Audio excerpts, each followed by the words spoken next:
Good evening, everyone. I'm Aden Gonzales, and I'm a graduating senior at Masterman High School and the founding member of the Bullhorn, Philadelphia's first district-wide student-led newspaper, as well as its current president. Thank you to Chalkbeat Philadelphia for hosting this event, and thank you to Superintendent Hite and my fellow high school students for attending. I'm really excited for this conversation because although we as students and parents and educators and everyone else involved in the district have a lot of questions about what's going on in the district, what decisions are being made for the upcoming school year, just big questions about the district as a whole, it's really rare that we get to sit down with Dr. Hite himself and ask these questions and get answers. And we all know that it's critical to understand how the district works in order for us to solve the problems that we see in the district. Before we begin, I would like to let everybody know that at the end of the event, we are going to be having a question and answer from the audience. So please feel free to utilize the question and answer box that you'll see on the bottom of your screen. We'll be monitoring that, and we will ask those questions or ask a few questions at the end of the event. Also, the chat is disabled for this event, but we will be using a community Jamboard that will be shared with you very shortly. And finally, before we begin, I would like to remind everybody that this is a public event, and so it is being recorded. And with that, I'm going to turn it over to Johan Calhoun. Johan is the Bureau Chief for Chalkbeat Philadelphia and a former senior editor at the Philadelphia Tribune. Thanks, Johan.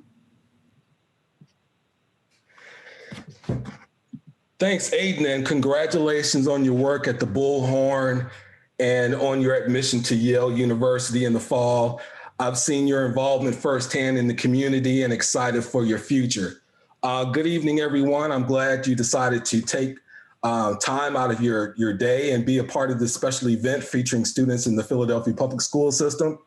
From voicing their concerns over screen time to demanding more power for student representatives on the school board, to being involved in social justice activities, Philadelphia students have made their voices heard in a virtual school year rocked by the COVID-19 pandemic. The Walter Wallace police killing in West Philadelphia became a national story, with students and teachers here bringing their voices and concerns on race and fairness to the classroom. This is why Chalkbeat is pleased to partner with the Bullhorn and provide this platform where students get to ask directly issues that are affecting them in their learning environment. Before we move on to our introductions, we would like to say thank you to tonight's sponsor, the Center for Black Educator Development. We sincerely thank you for your work in the community and contributing to our cause. Also, thank you to the Chalkbeat team in Philadelphia, senior writer Dale Mezzacappa and intern Nina Hagan. So let's get started. Tonight, we have a diverse mix of students representing the district. We have Nia Weeks, graduating senior from Masterman and outgoing Bullhorn editor-in-chief, who is headed to Harvard in the fall. We have Kara Butler, incoming editor-in-chief for the Bullhorn, a junior at Lankenau High School. Kaitlyn Rodriguez, the incoming president of the Bullhorn, a junior at Creative and Performing Arts High School, Kappa. Shamir Britt-Holmes, a junior at Martin Luther King High School in West Oak Lane. And last but not least, welcome to our superintendent, Dr. William Hite. So let's get started. Kaitlyn. Again, thank you, Johan, for those introductions. And again, thank you, Dr. Hite, for joining us tonight. We all have a lot of questions we want to ask you. So please, if you can, keep your answers brief and specific. And I'm just going to get started with today's first question. So as the leader of our school district, your daily work can seem untouchable to many students. Can you quickly walk us through what your day-to-day job is like right now and how it has changed over the pandemic? So my day-to-day job is to ensure that the 134,000 children that attend Philadelphia public schools receive a quality education. And then there are lots of things that go into that I want to make sure that I don't go over the 3 minutes, but it's everything. And it's supporting the educators who also work with those young people. So if you think of 130,000 children, 20,000 employees, and then all of the systems that have to support those two groups of individuals. And so it is everything from transportation to making sure meals get to young people, making sure supplies get to all of the places it needs to get, make sure that the lights stay on, that the bills are paid, that we meet payroll, that we get supplies for students who need those supplies. We have a curriculum. We are abiding by state rules, Philadelphia laws, and federal regulations. So that's my job in a nutshell. And then on top of that, I advocate for funding and advocate for funding, not just locally, but at the state and at the federal levels. And then we have a very large campaign around facilities and infrastructure. So that's my job in a nutshell. And manage a $3.5 billion budget. Thank you. I'm sure that can be very stressful sometimes. And I'm going to turn it over to Nia with our next question. Hello. So we're going to start getting a little bit more specific in our questions now. So last year, racial reckoning took center stage nationally with George Floyd's killing by the police in Minneapolis and Walter Wallace in Philadelphia. Many students took part in protests and speaking out against racial injustice. I know that within my school community, many students of many of my peers really took the helm and created spaces for conversation about diversity and joined many protests. So we were wondering, how do you plan on supporting this cause and addressing issues of race and equality? Yeah, thank you. Thanks for that question. I think that's a great question, and one, Nia, that has been front and center to the work that we've been doing. This work actually started prior to all of the social unrest around all of the events that occurred last spring, and we heard about Wallace. Then everyone remembers George Floyd, Breonna Taylor. All of those events brought to light work that we need to do more broadly in the district to ensure that we were not operating as a racist institution. And so I actually did a statement that talked about being an anti-racist school district. And what that means is making sure that we didn't have policies or procedures or approaches that were creating advantages for some children and disadvantages for others.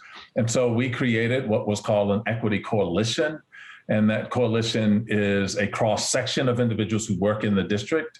And those individuals actually work to make recommendations around essentially 4 buckets. One bucket is looking at all of our policies and practices and procedures. Another is researching those things to ensure that where we need to be focusing, we have the appropriate data in order to focus our attention in those areas. Another one is on communications and how we actually talk about the work that's happening in the coalition. And then the fourth thing is really creating a plan to create what we call an equity lens. And so that is a lens that's applied to everything that we do, from budgeting to staffing, to policies and procedures, to hiring, to facilities, to everything that we do. And that also encompasses and includes a large bit of training for individuals who work in the school district of Philadelphia. In addition to that, we try to create opportunities for young people like yourselves to have voices in this work. And part of this work includes equity fellows who will then be trained for 1 year, compensated and trained. And there are 8 equity fellows who will be from the school district of Philadelphia. 4 of those individuals will be students who will also be working with the adults who are going to be the equity fellows as well. And then finally, that one of the recommendations was to create an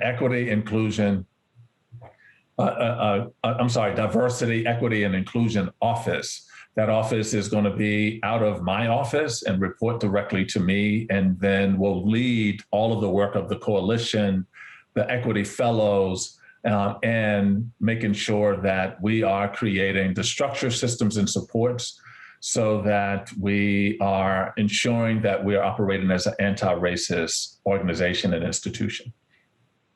Thank you so much. I'm going to hand over the next question to Kara.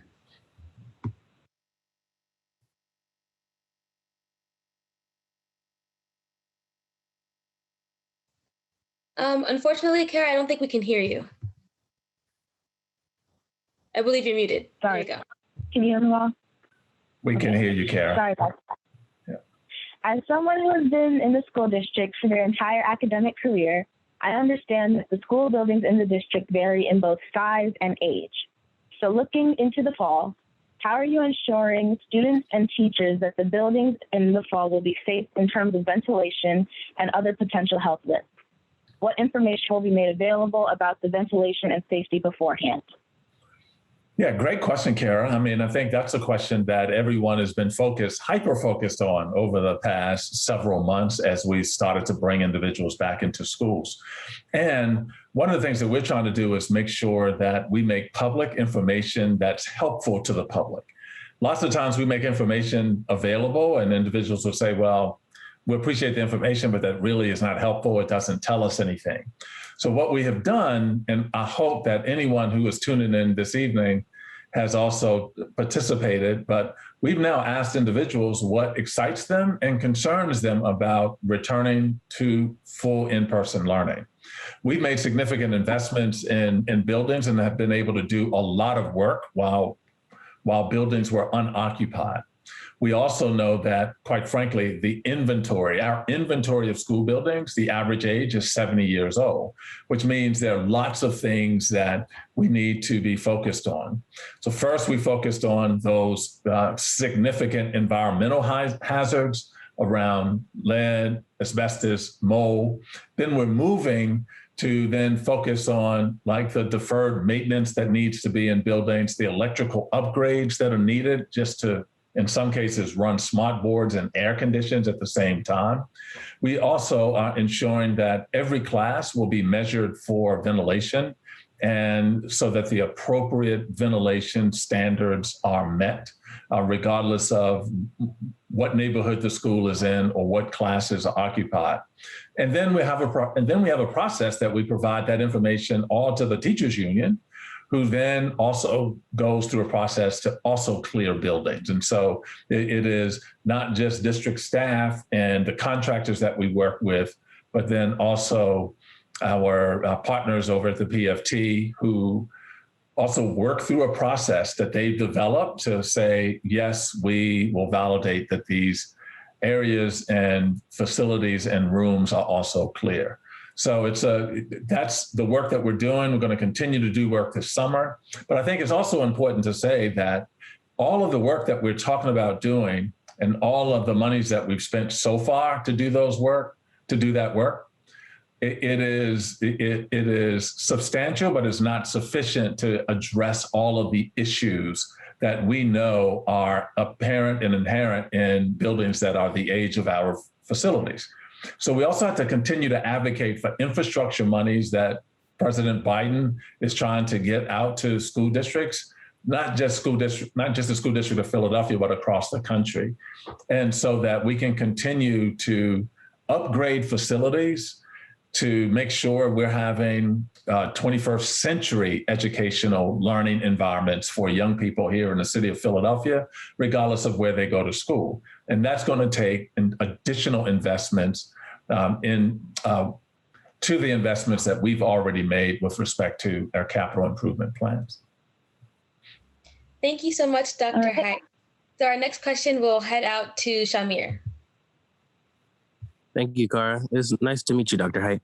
Likewise, Shamir.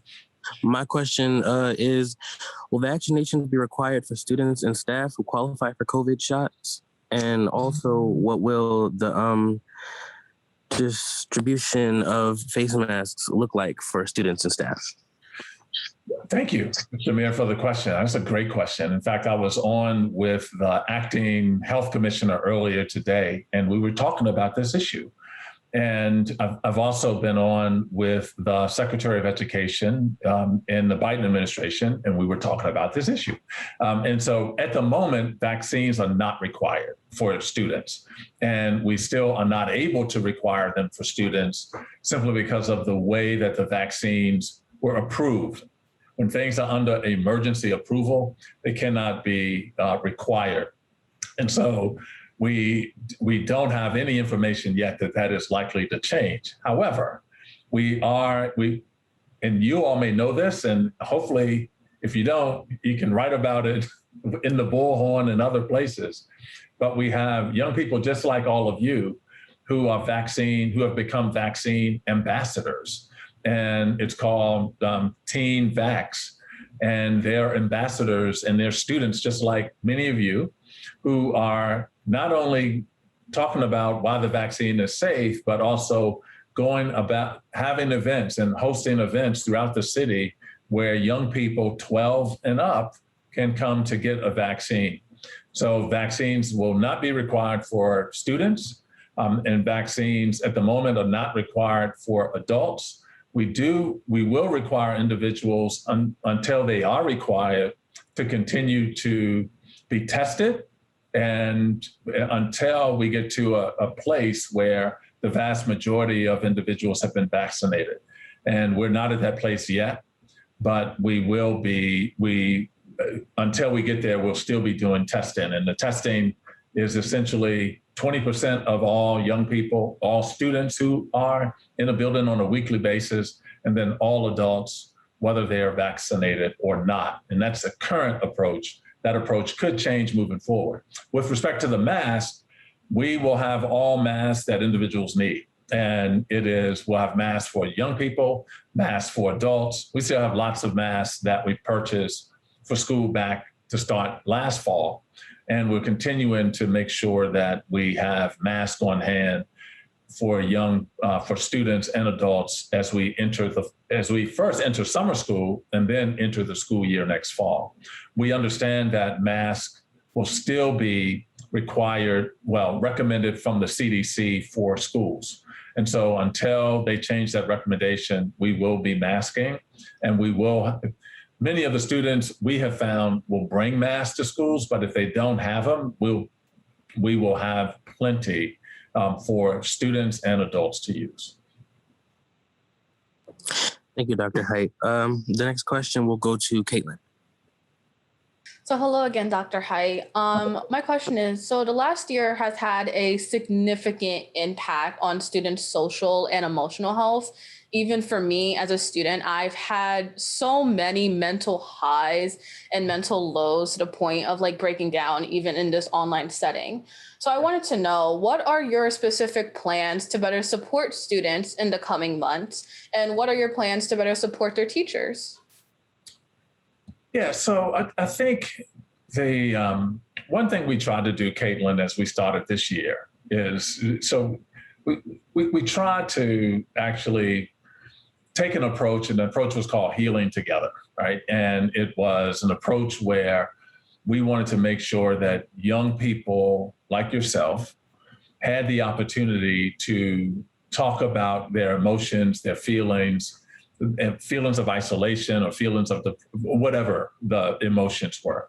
And in addition, it also had an adult wellness part to it, because we also understood that many of the educators were also experiencing trauma for a variety of reasons. Some severely missed the young people with whom they were working.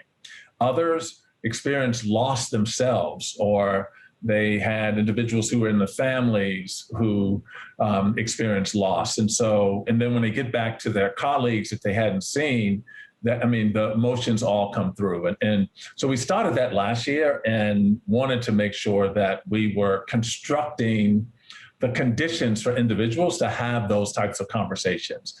So let's talk about how you're feeling.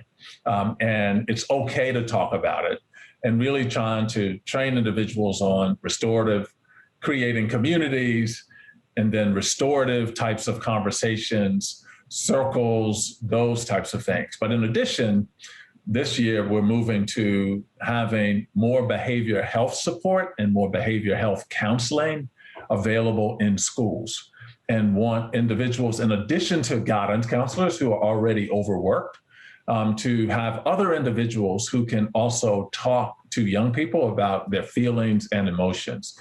And one thing that I think that I've heard, and I think all of you know, I have a student advisory, and we meet every other month or so, and it's all been virtual this year, just like everything that you've experienced.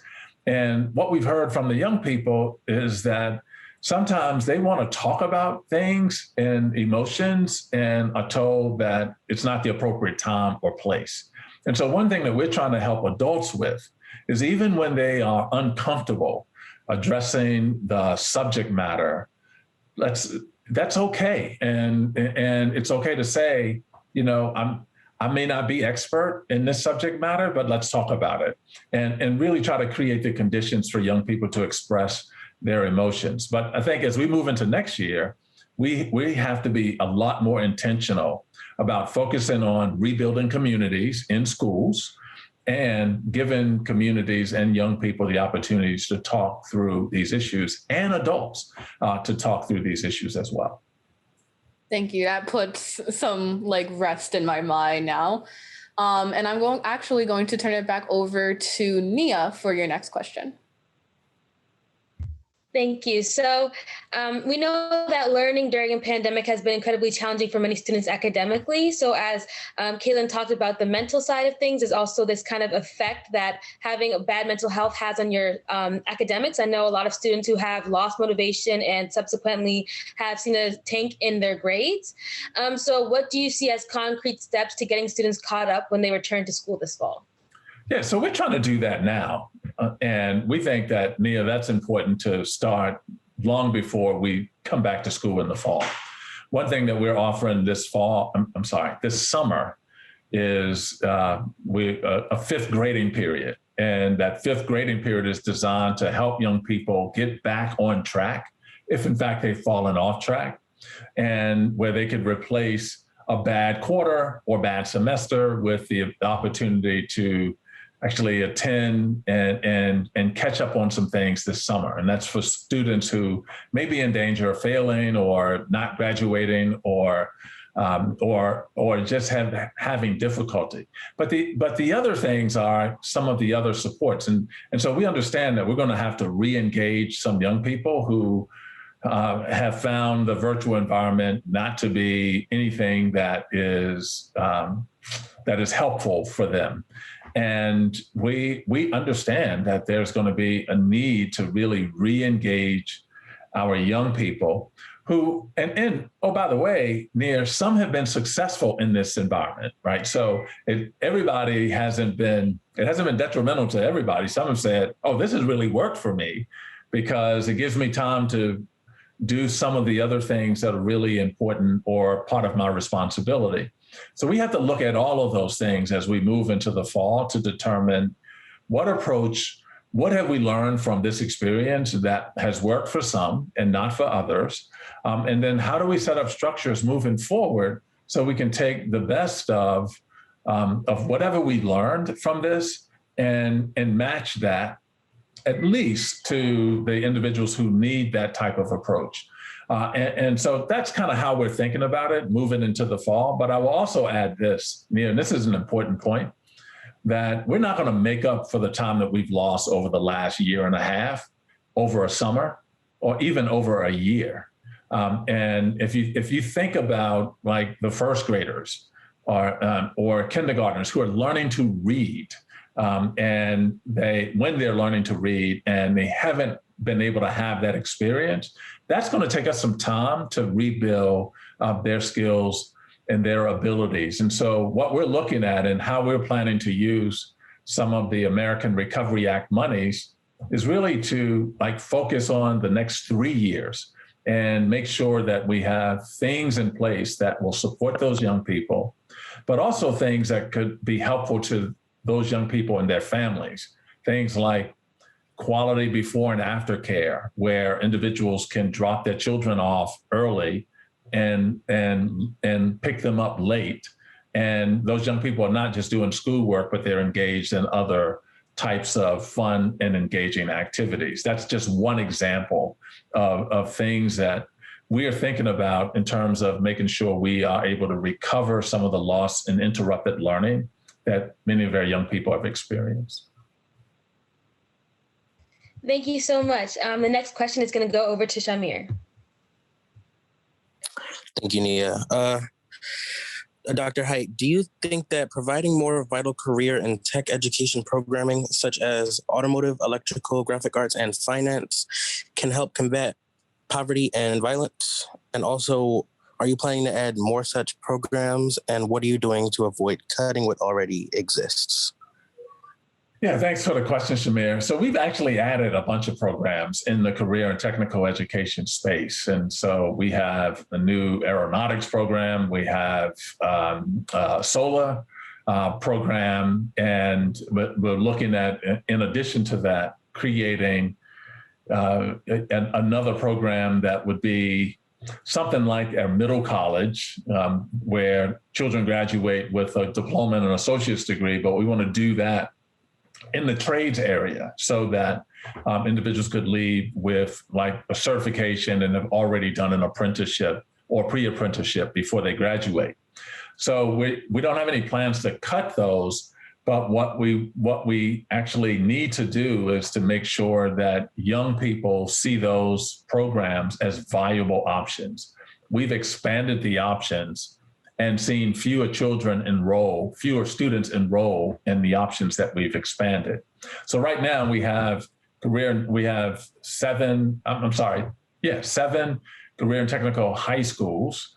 And then we have we have 6 technical high schools. And then we have another 20 high schools with career and technical education programs as a part of their programs of study. So it's our goal to expand those, not to cut. And those are not programs that we think are ones that should be cut, but instead expanded. And I do think that those types of program options could help young people not only determine a path forward, but if in fact they're not interested in going into college for whatever reason, there's a viable option for those young people. And that viable option exists before they graduate. And so, and I always use this example, we have lots of young people who will graduate from the school district of Philadelphia and then go and take out a student loan to be trained as a barber or someone in the cosmetology space. Well, we have cosmetology and barbering programs in the school district. And so individuals don't need to pay after they graduate to do that. They could do that as a part of their program of study and while they were in high school. And so what we need to do, Shamir, is make sure that more of our young people at the earlier grades know about these options. Thank you, Dr. Hite. I completely agree. The next question is Nia's. Hello again. So, I know you talked a little bit about your summer programming in the last question I asked about, getting students prepared. So we know that your goal is to serve at least 14,000 students in your summer learning programs, and which is the estimated number of students who have fallen behind in reading and math skills during the pandemic. So how many students are signed up for these programs so far, and what do you hope they get out of attending? And can you also kind of dive into what the programming will look like? Yeah, so it's a variety of programming, Nia. And I talked about one aspect of the program. So I talked about the 5th grading period. And there are about 14,000 students who, based on grades alone, are eligible for the 5th grading period. And until the grades are final, we don't know how many individuals will take advantage of that. Right now, we have other programs, K through 12. Some of those are language-based programs. Others are enrichment programs. Some are programs for children with special needs. Others are programs for enrichment, or they may be specific areas of study like entrepreneurialism or financial literacy. So there's some specific programs of study that individuals can enroll in. As of earlier today, there are about 15,000 young people who had enrolled in those programs. That's everything but the 5th grading period. So I'm anticipating somewhere north of 20,000 students will be enrolled in summer programs this summer. And that's probably 4 times the amount that we've had since I've been here in the school district of Philadelphia. Thank you. My next question will go to Kara. All right, hello again. And as you may know, I will be heading into my senior year of high school next school year. So I would like to know how the events of this past year will affect how you run your administration in the future. Yeah, so the administration in the future actually is focused on a few things. One is to ensure that all of the schools are progressing towards the goals that have been established by the Board of Education. So, you may have heard the board, if anyone has heard the Board of Education talk about goals and guardrails, and those goals are specific academic things for elementary students and for high school students. And then the guardrails are the conditions that must still exist so that children will have a very good experience, so that young people will have a very good experience. So the work of my team and I really has become to ensure that individuals, number one, understand and know what those goals and guardrails are. But we also do what's called a data protocol, and we call that data protocol progress monitoring. And we monitor trends on those data indicators and on the goals towards ensuring that young people, that our schools are advancing or moving, trending in the right direction on either the goals or the guardrails. And so what that means for you as a student, I hope, is that you will see more experiences that are relevant to what you want to achieve.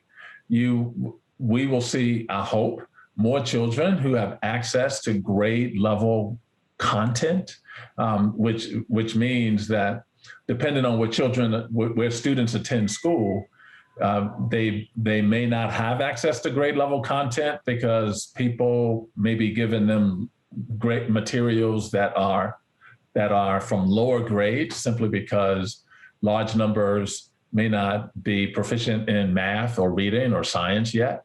And so one of the things that I hope you will see is that there's more attention to how that translates to what schools do for young people. And then the conditions, the guardrails are things like, I will feel welcomed in my school, or my school will be clean and not in disrepair. And we will have extracurricular options like art and music, or I have access to career and technical education courses. And then naturally the goals are graduating and AP and those type of academic related things. But as hopefully the students will see the work that we're doing as an administrative team, and the students would see that through having more opportunities and having access to more of those opportunities, like advanced placement or career and technical education. And so my administration actually runs to ensure that the conditions across 224 schools are as similar as possible. And so we hope that you would see from the work of your school administrators all of the things that I just described. All righty, thank you so much. And this next question will be coming from Kaitlyn. So kind of just wrapping up our section, Dr. Hite, kind of piggybacking off of what Kara was asking, what are the ways your administration listens to students before making decisions? And how do you plan on increasing student involvement in the future? Yeah, so thanks, Kaitlyn, for the question. And so two things, and it may be three when I'm all finished. But the first, I talked about the student advisory, and the student advisory actually came about probably when many of you were in the third and fourth grade. And it's when we went through the budget cuts, and there are groups of students who then came down to 440 and they were protesting, and and then we struck up a conversation. And then I asked for their advice. And so hence they became student advisory for the superintendent. So I talked to students directly students from any school can attend these meetings, and we ask for the students' advice.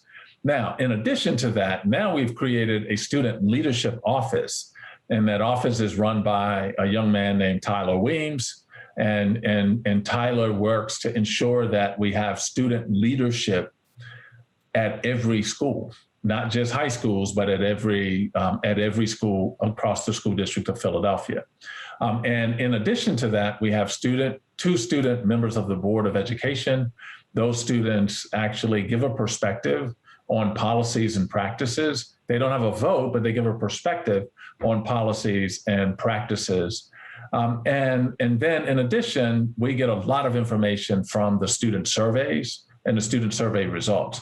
And that's more than just the students who are in the Philadelphia school district, but it's also students in charter schools and students who attend others. So this notion of student voice becomes extremely important to everything that we're attempting to do. As so much so that we even held a virtual town hall with students. I think some of you may have participated when we were talking about how to spend the American Recovery Act monies. And we got recommendations from students that were very different than recommendations from all of the other groups. And I think that voice is so critical to how the district is run. Now, the district is run one way. Now, remember, I said we have 224 schools. That means that 224 leaders or leadership teams who are also deciding things at their local level, at the school level. And so one of the things that we want to make sure is that we have they're also engaging student voice. And I can engage student voice, but the voice that I'm hearing from Masterman in many cases is very different than the voice I'm hearing at Lankenau or at Martin Luther King. And so locally, we want to ensure that the voices are heard as well. And when I say locally, I mean like by school. Thank you so much for answering all our questions. And before I turn it back to Johan, do you have any questions for us? Yeah, I mean, I think that, and Kaitlyn, you started this, so I want to expand on something you said, and you talked about the difficulty that you experienced throughout the year, and I'd be interested, just real quickly, if what worked for you and what didn't work, and I'll leave it with that. Well, thank you for asking me a question. For me, I know throughout the year, it has been like a really hard mental battle. My school runs a little bit differently than I would say other schools because it's Kappa. So, we take creative and performing arts. It's kind of built into our curriculum.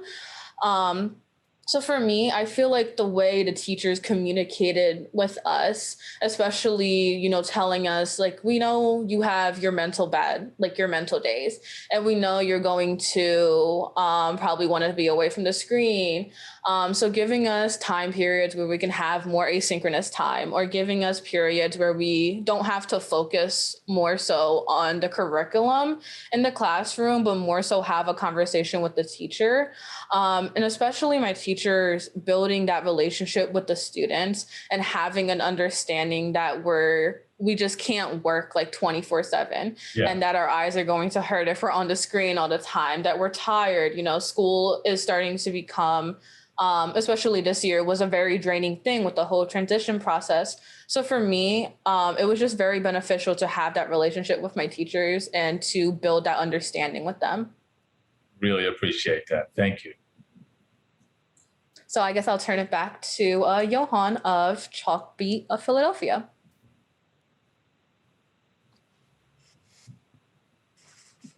Excellent, good deal. At this point, let's go to our audience questions for the superintendent and students. And let's take a look at what we have here. Okay, so the first question is from Jing Yao Yu. Asian American Pacific Islander AAPI students have reported experiencing increased harassment due to a harmful rhetoric around COVID-19 In preparation for the 2021-2022 school year, how will the School District of Philadelphia support AAPI students, families, and communities in ensuring that they feel safe? Yeah, thanks. I think you said Aden asked that question. Was it?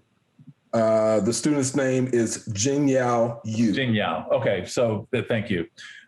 Thanks, Johan. And Jing Yao, thanks for the question. And that question is top of mind for administrators, for my team, as we think about ensuring that the conditions exist so that all young people, regardless of how they identify or who they are or their heritage or background, making sure that those young people feel safe and supported. And we want schools to be the one place where we can actually guarantee that that will happen.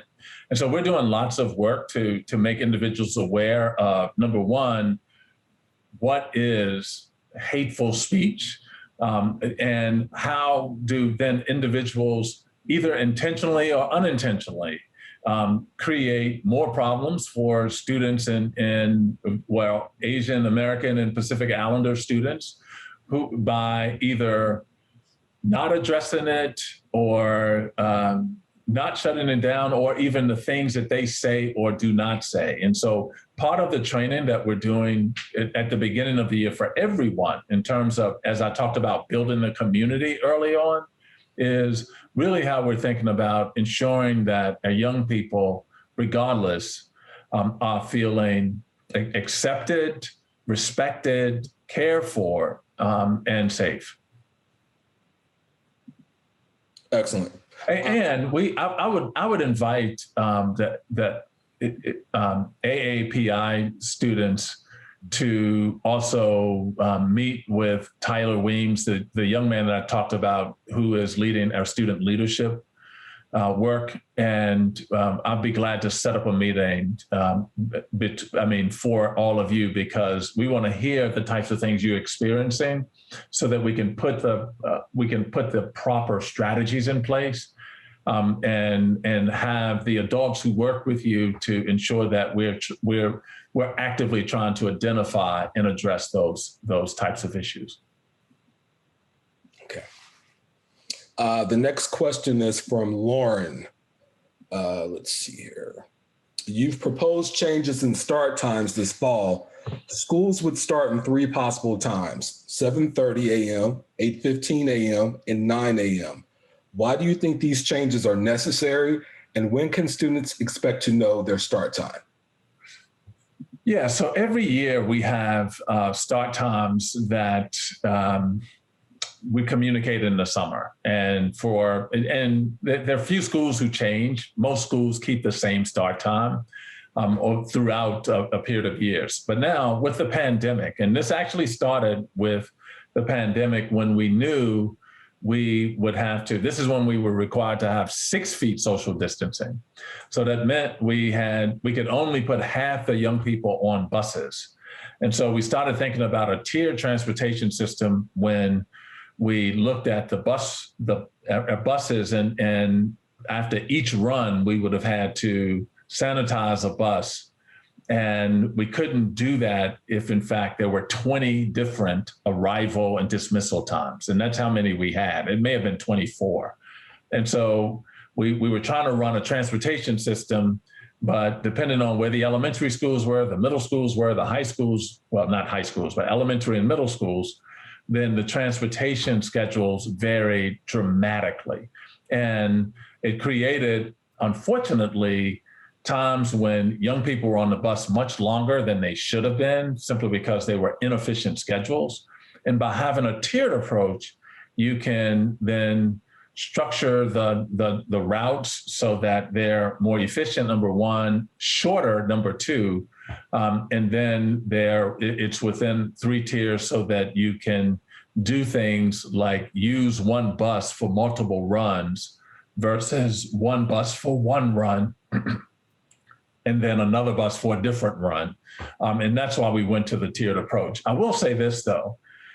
We understand that changing start and dismissal times is difficult. So we got a lot of feedback, And we're going through that information right now. What we may do moving forward is pilot this in like for a few schools, not for the entire district, but I won't know more about that for another couple of weeks. But then individuals should expect to hear about their schedules no later than by mid-July, when that's typically when we release bus schedules for the upcoming year. The next question is from Andrea. For high school journalists, our interviewers tonight, what is something about your school that makes students feel safe and supported? I actually like to answer this one. So something about my school in particular that I think makes me feel safe and supported is definitely the size, because Lankenau is very, very small, especially considered in comparison with like Central and Girls High. We're teeny. And I think that it's really, really easy to make friends and to have like a really, really like a strong group of friends from day one. Because I know in my freshman year, first period, it was like the end of the first week of school, I already had a very strong group of friends and I'm still friends with them to this day. So that's definitely something that I think you need to feel safe and supported in school, is a strong friend group. And I think that Lankenau really provides for that when it's size. You're able to really find your people and find your people fast. Nia and Kaitlyn, can you add to that? I know for my school, it's also very small in size, just like Kara's. But on top of that, it is a 5 through 12 school. So that means like what she was saying about making friends and things like that. I was able to make friends basically my first week of 5th grade, and I've known all these girls and boys until now. So I definitely think it's going to be a really bittersweet goodbye when we leave for college, and it's going to be a little bit difficult for me to relearn how to make friends in college. But I think that's really the only downside of having that type of school structure, because these past 8 years, I've had a really, really close friend group, and we've only gotten closer over the years. And I know that I can go to anybody about my issues. And I know that they'll always be there. And even on top of having such a small school size, it also means we have less teachers, which means it's easier for a teacher to focus on 1 or 2 students and really give them that support that they need. I know that with my African-American history and world history teacher, I was very close with her because she always had these opportunities for us. She was always really looking out for us. And it's really great because I think there's a lot of students at school who kind of have like their designated teacher and that person that they're really close to, and so that they can speak with whenever they have an issue with school. So I think having a close friend group as well as having a teacher that you can rely on. And kind of like echoing what Kara and Nia said, it's basically like the same thing for me, like those friendships that I'm able to like build within my school, whether those are like seniors or juniors or even like the underclassmen. It's very important to me and just makes me feel more welcomed in general. And also the like availability that the teachers give to me and the opportunities that they give when it comes to like sharing my own student voice, or maybe if I want to create a club in the school, just letting me be able to do that just makes me feel more safe and secure. Gotcha. Okay, the next question is from Angela. Hey, Johan, before you ask that question, I mean, one thing that just jumped out to me when the students were answering, the journalists were answering that question, is that, like, so you just talked about guardrails. I mean, and when the board talks about guardrails, they talk about conditions. And so Kara talked about the size of her school that creates a feeling of belonging.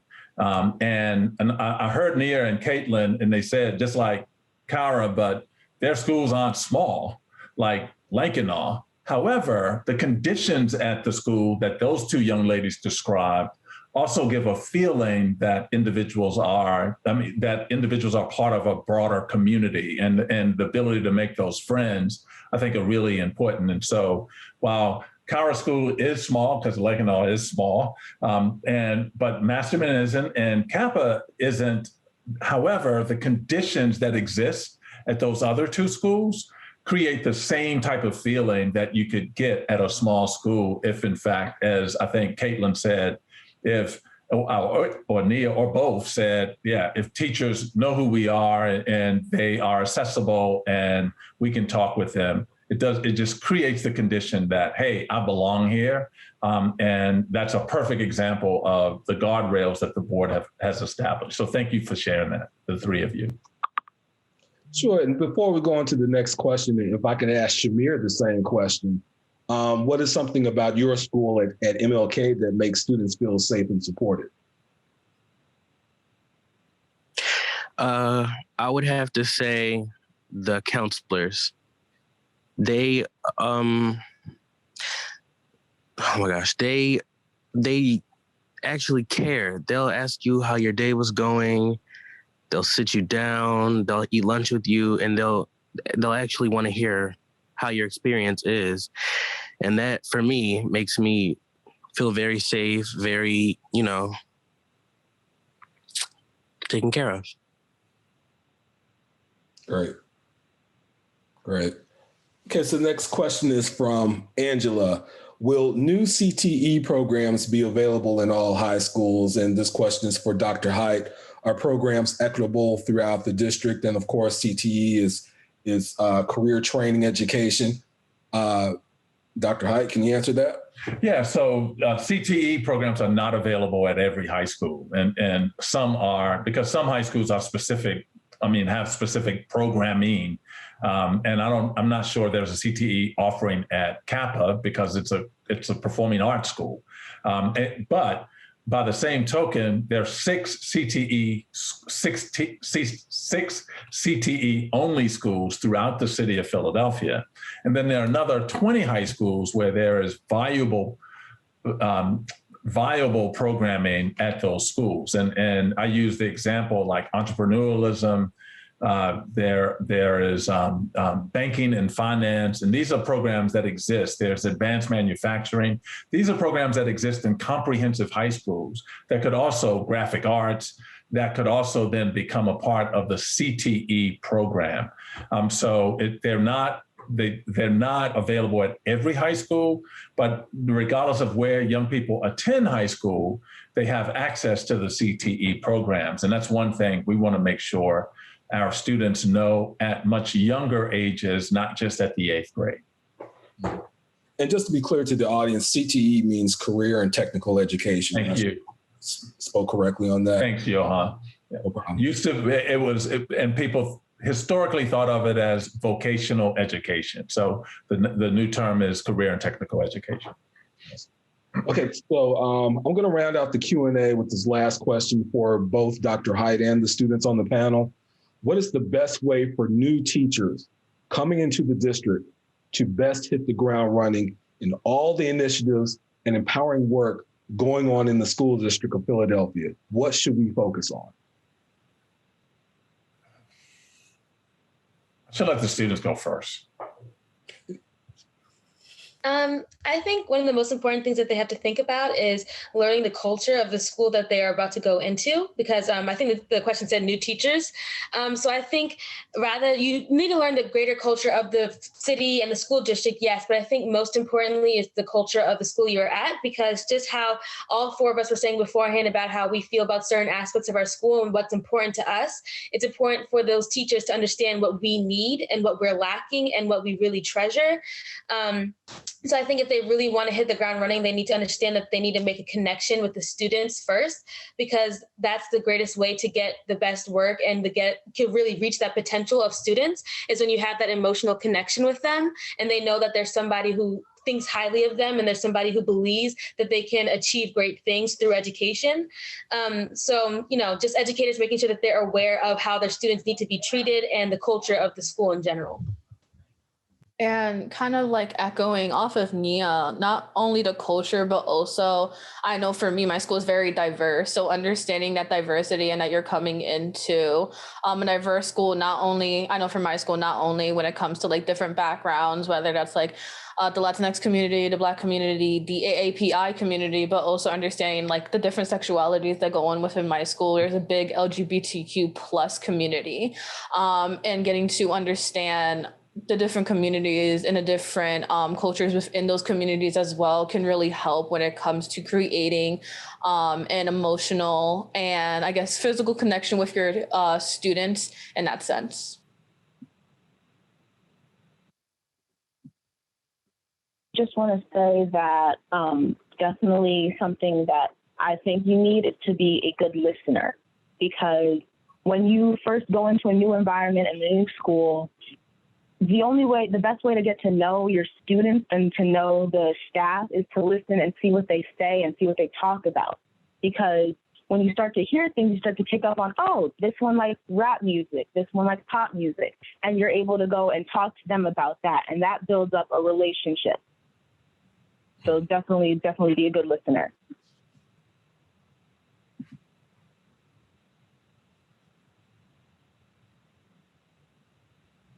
Let's hear Shamir. Piggybacking on what Nia and Kaitlyn were saying, the teacher, because not all students learn in the same manner, she would have to make connections with her students, such as like most students that I know are visual learners. So just slapping a packet in front of them won't help at all. So basically what they were saying, listening to your students and building a connection.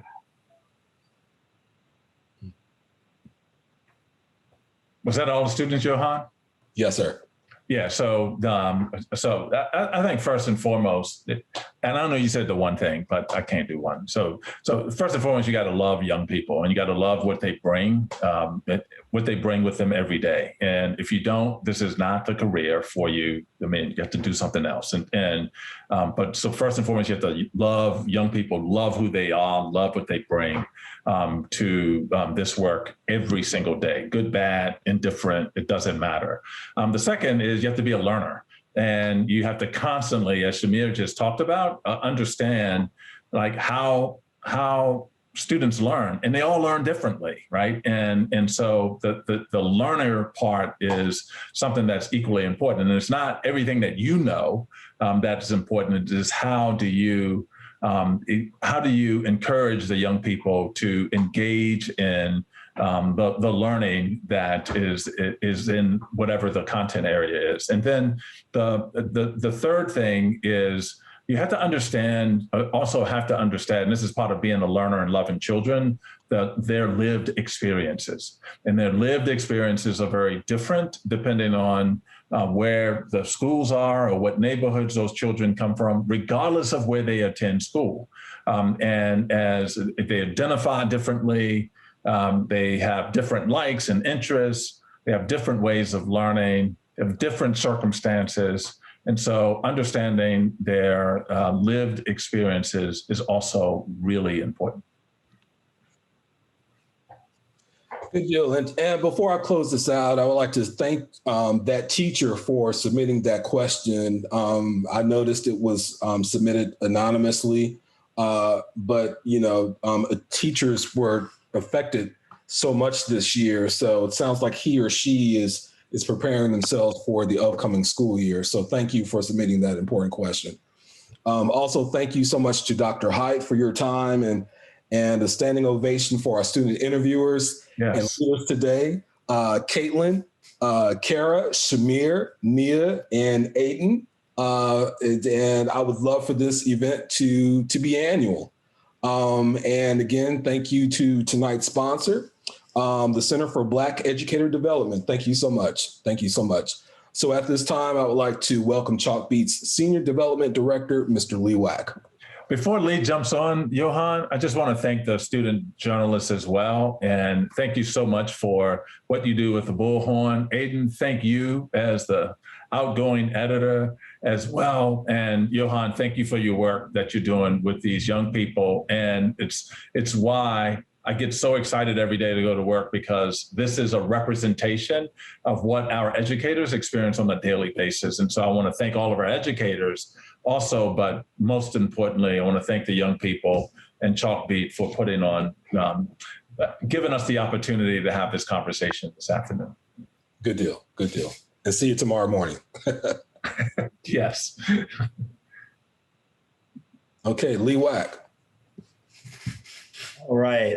This is fantastic. Very glad that Dr. Hite and all the students were able to join us, and please hang with us here. We promise we'll be brief. But events like this only happen because we have support from people in Philadelphia and people across the country that really care about education and public education and the reporting that goes into it. So if you've supported Sharpie in the past at any level, thank you. And please consider it if you haven't, or even just short of that, just read our stories, look for our stories from our journalists and even from student journalists, because that's something that's very important to us.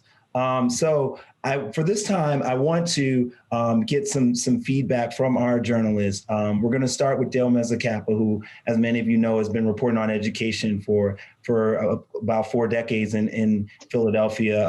And so just, Dale, I want to get some of your takeaways from this great event, a great conversation with students, with the superintendent in a very difficult year. So what was like your top takeaway? Well, I think my very top takeaway was the the quality of the student questions and their engagement with Dr. Hite and their ability to focus in on all, not every single important issue, but just about the most important issues that the district is facing. From a strictly news point of view, I think there wasn't a whole lot of, news, but obviously the concern about school opening, I think what he said about vaccines and not being able to require them. At one point, he said that, they'll be testing everybody until they can require it, or until the vast majority of people who work in the schools are vaccinated. He said we're not there yet. So I found that to be a kind of interesting, and that, building safety came up, and, he said that he wants to make sure that people have information that they actually are useful to them. So we'll see if that happens in terms of safety. A lot of people think that they're not getting the right kind of information. He talked about the importance of early childhood education, which is really important to us. We can talk about that a little bit more later. In that, he said that that's one of the biggest impacts of the pandemic, obviously on all students, but on the earliest, kids who were supposed to be learning to read this year, and how that was being impacted. The other issue on the other end of the educational spectrum is the CTE program. And he did say they're expanding the options, but they're not getting the enrollment. So I thought that was interesting that they have to focus on that. And, that there's already 15,000 kids who are signed up for summer programming, and how, he admits, we can't make it all up in the summer, but we're going to do what we can. Right. He reiterated the importance of student voice, and he does have mechanisms to get student voice. And I think he appreciated having these students, asking him all these questions. He wanted to know from them, what has worked, and that started off the discussion that was sort of continued throughout the last portion of the session, which is, what basically works for students is to have school communities that make them feel that they belong and that care about them, not only in terms of their academic prowess, but just who they are as people, and help, know what their needs are. And the superintendent said that's what makes a teacher successful. So that's, I think it was a great conversation. Yeah, I do too. And I like your synopsis there. Johan, what was like your top takeaway from the discussion? Yeah, I thought the students did a solid job of bringing home some of the concerns from this past school year and what to expect in a few weeks, when summer learning starts on June 28th, and of course, a couple of months for the new school year. The questions I appreciated most was the first question, like, what exactly does the superintendent, what are his responsibilities? And I think there's a perception that, Dr. Hite makes decisions arbitrarily. And, he does answer to a group of people. He answers to the Board of Education. So to his credit, he didn't ask for the pandemic. None of us did. But, it's our responsibility at Chalkbeat to cover how he managed the situation. It was also kind of good to see the students get answers pertaining to the fall, because I think that's going to be like the biggest education story after the summer, of course. Well, of course, it's no surprise. Reopening is going to be the big story. There's so much uncertainty how the setup of classes with the CDC and social distancing and, me and Dale talked about this earlier, getting 30 students, at the large high schools, getting 30 students and cramming them into a classroom, in addition to concerns about the well-being of teachers. Teachers have taken on so much with the uncertainty of their schools being clean and safe and not really being there traditionally as they would for their students before last March when the schools closed. Right. It's certainly been very difficult and taxing on school communities. And so I want to pivot to something that we could talk about really briefly, because we obviously have great high school students here today. But one of the things I've thought about a lot is how our youngest learners have experienced this type of education. I mean, older students are more used to, video and whatnot, but it's going to be a story for years to come that Chalkbeat will cover, especially in Philadelphia and in a city that's focused on early childhood literacy and the like. So, some of our student journalists who asked questions today, they may have younger siblings, and maybe some of our attendees do too. What would you say to kind of like the early childhood education story, and just really briefly touch on that as it relates to this pandemic? Yeah, we've been covering early childhood education since I came on last September. That's become an obligation and responsibility for the Bureau to cover that age group. And we are going to continue, of course, to cover it heavily. But, a child's early years are considered to be the foundation for his or her future development. And, providing a base for lifelong learning and learning abilities. So it's crucial for us to kind of note and record and report, what's happening to this group of students right now, especially when you have kindergartens here and across the country. A nice percentage of them have been missing all school year. Yeah. So, the topic of early childhood education may not be as controversial as, ventilation or teacher strikes, but pre-K to second grade, those are critical years for students, and there's so much to unravel there. So, we're working on some things like, parents talking about their biggest concern for their children returning to school, the effects of loss of recess on early childhood learners, ways to keep them active, not only for the summer, but for the new school year, and, effects of computer screen time.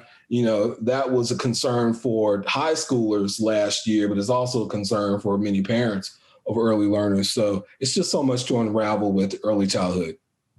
Yeah, Dale, quickly, do you have anything to add on that? Well, only that all the things that Johan said about, how our children, they have reading by third grade is so important because it sets the foundation, and they're more likely, students who read on grade level by third grade are more likely to graduate from high school. And that's a pretty well-established fact. But the other aspect is like the entire early childhood education industry, in the sense that there was a lot of upheaval in it with people, because of the pandemic. Not as many childcare centers closed as they may have been, but I think there's a great problem with recruiting and keeping enough teachers. I think a lot of people left the profession, and some had to close centers because they couldn't recruit enough people, who had the right credentials. It's a big problem that President Biden actually wants to deal with. childcare and early childhood. So we'll see how that develops on a national level. But Philadelphia has a complex, well-established infrastructure. We'll see, the trend of, how that industry rebounds, because it's a combination of public and private, in addition to the issue of how students are actually learning and how students will be caught up, the ones who did not have the experience that they should have had during this past, almost year and a half. Right. And kind of dovetailing on that, so we talked in this conversation with our student journalists and the superintendent a lot about kind of the summer and how things are looking. So not to rehash all of that, but from some of your reporting or some of what was said, do you have any quick thoughts on what we should expect for the summer?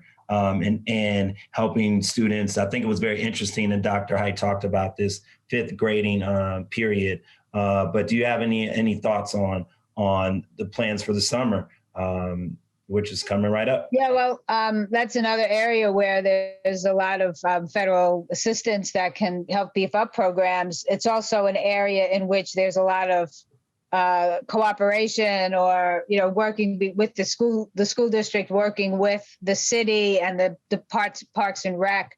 Right. So whether they will actually be able to build up a program that does what they wanted to do, in kind of relatively short notice. Usually summer school was always, I flunked and I got to make up a course, but now they're talking about something that's really much more comprehensive. And so I think we really, and this fifth semester, so to speak, all these students who felt that they didn't, or who didn't pass, or who really need to catch up, hopefully we'll be able to cover that pretty extensively to see how well it's working. The other thing is, he said there's 15,000 students already enrolled, but hopefully they are the students who need it the most. And we should try to keep track of that too, to see if the students who are enrolled in these various programs and taking advantage of them are the ones who need it the most, and continue maybe to look for students who, the trend of enrollment, to see whether it is having the impact that they want it to have, that everybody wants it to have. Right. Johan? Yeah, I concur with everything that Dale said. I think people are also going to take, this connection, even though it's the summer, but people are preparing for the fall. Right. And part of the conversation is funding, or funding will be a part of the conversation. Is this connection, this constant disconnect between Philadelphia and Harrisburg. And, when it comes to fair funding for city schools, what will it take for Philadelphia to get funding that's needed? Why should it take a pandemic for that to happen? All of this, I suspect, will be at the forefront, but, all the items that Dale listed, yes. But I believe funding and following the stimulus money coming from the White House, and how Harrisburg is going to allocate that money fairly, not just Philadelphia, but other urban school districts that really need that money, how they're going to allocate those funds. Right. That's certainly something that folks can trust on Chalkbeat Philadelphia to report on, something that we'll be watching carefully. And so the last question I have for you all, and really want our audience to hang on, because we've got a great video that I'm going to tee up in a minute. But just really quickly, let's end on how the pandemic has permanently changed education. Okay, the genie's not going back in the bottle. Some things are gonna change forever. And so, any thoughts on how reporting over this last year and where you see some of these things going, or what you're particularly looking for? So, any just quick tidbits on that? Yeah, not just the pandemic. Well, two big things happened this school year. That's correct. You had the pandemic, but then you had George Floyd, and in Philadelphia, we had Walter Wallace. So I think, this racial reckoning, right, that's going to be a focus this school year. What exactly have we learned since Walter Wallace and since George Floyd in Minneapolis, and how will we take on the controversial topic of race and fairness and equity in a school district that is predominantly Black and brown and is consistently shortchanged when it comes to funding from the government. Right. Dale, anything on that? Yeah, Johan's absolutely right that the issue of it's not just, it's the systemic racism that results in a school district that is predominantly Black and brown and underfunded, so there's that big issue. But then there's also the issues around how the school district itself operates within, and the superintendent said that they're looking at all of that. And they have this new Office of Diversity and Equity and Inclusion and the goals and guardrails that the school district, that the board has put together are looking at those issues of equity and trying to analyze information through that lens. So we'll be keeping tabs on that. And then the other issue about, how the pandemic has changed education and how, what students have learned about themselves, about their own learning, what they feel it constitutes learning, what teachers have learned about the best way to teach. I think that those experiences will impact, what schools look like. In terms of buildings, the superintendent talks about 21st century education, but I think it's a broader thing than just the buildings. It's how is education and learning going to be looked at moving forward through the equity lens, through the excellence lens, and through the lens of the new technologies that have come into play during this year, as schools attempted to continue to do what they're supposed to do under the conditions that they had to operate. Right. So we'll be keeping our eyes on and reporting on, the opportunities to innovate and to better engage students and school communities, and this period of racial reckoning as well, and how that impacts schools. That's something that obviously we are a go-to source for reporting on, will continue to be. And so with that, I want to thank you all for your leadership with our bureau. Chalkbeat Philadelphia hasn't even been around a year yet, and we launched during this pandemic. I want to pause quickly and thank again our sponsor, the Center for Black Educator Development. Sharif El-Mekki and his team done a great job and working on a very important issue, which is increasing the amount of African-American teachers. And that's a very important thing, not just for Black students, but for all students. And so we're glad that they're partnering with us and having this forum where obviously students of color and all students got to ask questions, and this will be made available for students and school communities to see. But again, we're thankful for their partnership. And so I want everyone to hang on. You've hung on this far. Please hang on for this video that's from Paul Sokolow. And if you don't know, Paul started the Philadelphia Public School Notebook almost 28 years ago. And Chalkbeat Philadelphia actually merged with the Notebook last year. And so Paul can talk about it a lot better than I can. But the reason we exist is because of folks that got together about 3 decades ago and did a lot of great work. And Dale was heavily involved in that. And so now let's turn it over to Paul Sokolow and hear from him and have a little history lesson. Sorry I can't be with you tonight in person. I'm celebrating the 33rd birthday of my daughter, Elena.